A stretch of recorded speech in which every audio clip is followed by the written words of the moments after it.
And let's see. Well, 3D, yes, but then we also want to check the options here.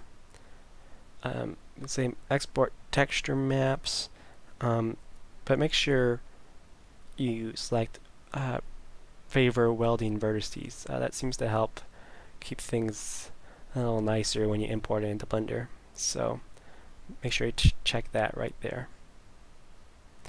None of these should be checked. Anyhow, just take a look at that. And we'll just export this. Yes, I'll go ahead and replace it. Okay, that worked well. Now I'm just going to open up Blender here and import that. So we just go to, well, before we do any of that, we should probably just delete these objects. So I'm going to right click on this to select it, press X or the delete key and delete that. And the same with these other things, and right click on that, X, and then delete. Okay, so if it's a file, import 3ds, let me go to the desktop, open this up, and so now we have our terminal model in Blender, but it's not quite as simple as that, because you can start, if you get to looking, you'll notice that there's quite a bit of mess in areas. I mean, at least it looks messy. Most everything has been divided into, I don't know, maybe everything has been divided into triangles, which is not really a good thing in Blender. It just doesn't it just doesn't usually bode very well. So it's a good idea. We have to figure out a way to take care of all these triangles and stuff. But fortunately, Blender makes this pretty easy to do. If we, I'm going to just select the big part here. Oh wow, look at all those triangles there. Yeah, so to clean these up, whoops, I pressed the wrong key. If you press Control F, brings up our faces menu, and we can go down to tries to quads. And that's also, it looks like it's Alt J. Maybe I'll try Alt J too. Alright, so you notice that we moved a few triangles, clean things up a little bit, but we still got quite a bit going on over here. So again, that was Control F. You can go down to tries to quads, or you can press Alt J and just immediately do that. Okay, so next, with your geometry still selected, you can go to Cleanup. There's three options here. I suggest you do at least this one. And I highly recommend doing that one as well. And this one, if you just feel, if you don't trust your modeling, I guess. So mesh cleanup, we'll do all of these. Delete loose, this just deletes any loose mesh that doesn't need to be there. And you notice up here at the top it said delete, it deleted nothing, so that's kind of a good indication that your model is pretty cleaned up already.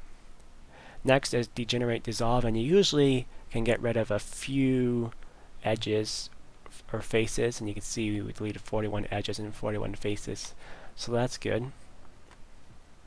And next, and we have to make sure our mesh is always selected when we do this, but next is mesh cleanup limited dissolve, and now that should pretty much take care of everything. We still have a few edges here, and that's just to make sure these cutouts for these objects here have a kind of a bounding point. So those are kind of necessary. Don't worry about them too much.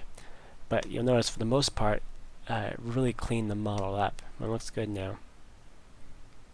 Okay, so that's pretty much all there is to getting rid of all those triangles. It's fairly straightforward. I mean, can't get much easier than that. But here comes kind of the painful part, I guess, is all your components that you had in Sketchup that I was just showing you are now just their kind of own object. So if I go into object mode here by pressing tab, and now I just select one of these objects. Let's see, these two rooftops here should be components of each other. Well, they're not anymore. So if I select this triangle and move it around, it does not affect that its duplicate over here, because it's no longer linked, I guess I should say. So I'll make sure I undo that. So what needs to be done is we can delete one of these objects, and I guess I'll delete this one. It doesn't matter that much, but whatever. And then we select all geometry, do everything we just did. In this case, I'm just going to kind of take some shortcuts, so I can just press Alt-J, and that pretty much cleaned up most of it. Then I'll just do mesh. I feel comfortable not doing these two options because it's a fairly simple mesh. Now let's do the limited dissolve. Okay, so now we just have four-sided polygons here, so that's good. And then there's a couple ways to reduplicate this object. And again, we want to use Blender's equivalent of components in Sketchup. And so we can either use an array and just duplicate it like so, and we have to go the opposite direction. So if I go -1, again, you can if you're doing like these objects down here, you're going to need 4, so you just up the count. If there's spacing to deal with, like over here, then you can just increase the offset. It's very simple. To those of you who don't really know Blender, though, leave this on. Don't apply it until you're done texturing. Once you're done texturing or doing whatever it is you're going to do to it, then you can press apply. And you still need to press apply before you try to export this, export your model to Flight Sim. So, but just don't apply it until you're done, UV unwrapping everything and editing it all. Okay, so we only just need 2 instances of this object.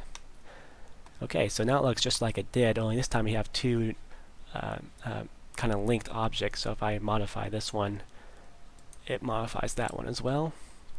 So we could do it that way.